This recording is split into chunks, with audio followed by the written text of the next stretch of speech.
দেৰগাঁৱত Lachit Borphukan police academy তেখেতে মুকলি কৰিছে। তাৰপিছত নেক্সট দিনা সেইদিনাখন অৰ্থাৎ 14 তাৰিখে তেওঁ নিশা দেৰগাঁৱত থাকিব।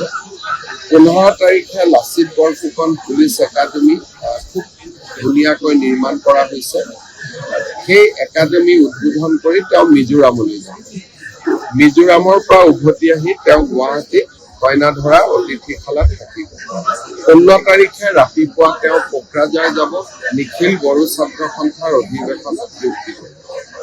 বিয়লি হোটেল ৰেডিচন গ্ৰুপ উত্তৰ পূৰ্বৰ 8খন ৰাজ্যৰ মুখ্যমন্ত্ৰীসকলৰ সৈতে ভাৰতীয় ন্যায় সংহিতা যি প্ৰয়োগ চলি আছে তাৰ ওপৰত তেওঁ পৰ্যালোচনা কৰি নতুন দিল্লীলৈ উভতি যাব।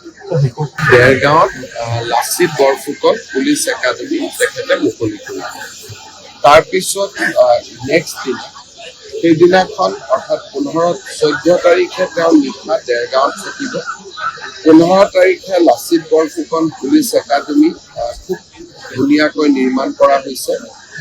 সেই একাডেমী উদ্বোধন কৰি তেওঁ মিজোৰামলৈ যাব।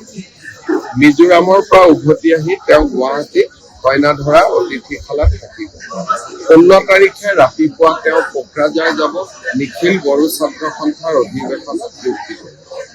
বিয়লি হোটেল ৰেডিচন গ্ৰুপ উত্তৰ পূৰ্বৰ 8খন ৰাজ্যৰ মুখ্যমন্ত্ৰীসকলৰ সৈতে ভাৰতীয় ন্যায় সংহিতা যি প্ৰয়োগ চলি আছে তাৰ ওপৰত তেওঁ পৰ্যালোচনা কৰি নতুন দিল্লীলৈ উভতি যাব।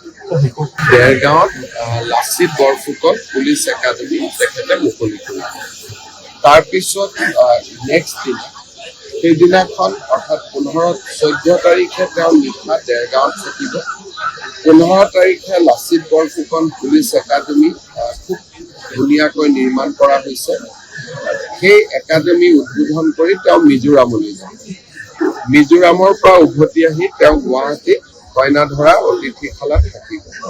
16 তাৰিখে ৰাতিপুৱা তেওঁ কোকৰাঝাৰ যাব, নিখিল বড়ো ছাত্ৰ সন্থাৰ অধিৱেশনত যোগ দিব। বিয়লি হোটেল ৰেডিচন গ্ৰুপ উত্তৰ পূৰ্বৰ 8খন ৰাজ্যৰ মুখ্যমন্ত্ৰীসকলৰ সৈতে ভাৰতীয় ন্যায় সংহিতা যি প্ৰয়োগ চলি আছে তাৰ ওপৰত তেওঁ পৰ্যালোচনা কৰি নতুন দিল্লীলৈ উভতি যাব। দেৰগাঁৱত লাচিত বৰফুকন পুলিচ একাডেমী তেখেতে মুকলি কৰিছে।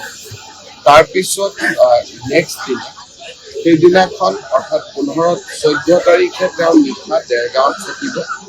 15 তাৰিখে লাচিত বৰফুকন পুলিচ একাডেমী খুব ধুনীয়াকৈ নিৰ্মাণ কৰা হৈছে।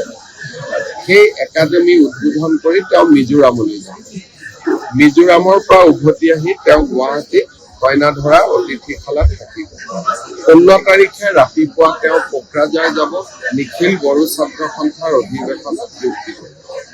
বিয়লি হোটেল ৰেডিচন গ্ৰুপ উত্তৰ পূৰ্বৰ 8খন ৰাজ্যৰ মুখ্যমন্ত্ৰীসকলৰ সৈতে ভাৰতীয় ন্যায় সংহিতা যি প্ৰয়োগ চলি আছে তাৰ ওপৰত তেওঁ পৰ্যালোচনা কৰি নতুন দিল্লীলৈ উভতি যাব।